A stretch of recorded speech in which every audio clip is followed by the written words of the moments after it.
Здесь прессуется предварительно сыр, сырная масса. Потом выкладывается вон в те формы. Потом идет пресса. Это самое большое предприятие, которое пищевое. да? Да, больше такого нету. Именно вот через вот этот проект значительно увеличились и рабочие места. И получается выход продукции в 2 раза больше. Раньше он у нас был всего один, вот видите? Да. А вот с помощью вот этого проекта ЮСАИД, конкурентное предприятие, мы закупили еще один. Теперь у нас выработка продукции такой, который здесь выпускается, в 2 раза больше. Вот видите? Да. А дальше он уже конвейером идет туда.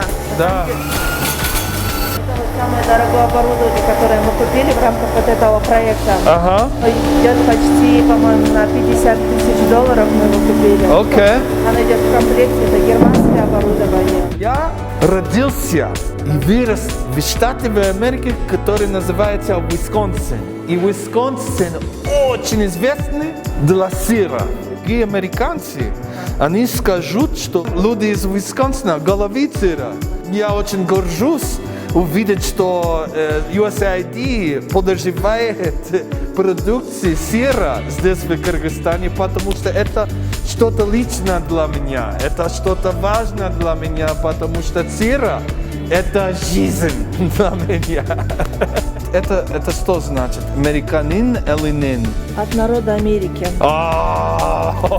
Я. Мы тоже покупали, получается, в рамках проекта «Конкурентное предприятие». Это ванна длительной пастеризации. Мы его покупали именно для сухого цеха, и она тоже предназначена для производства сухого молока.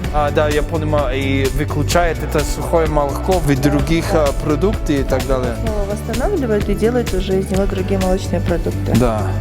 Смотрите, какая чудесная молочное производство!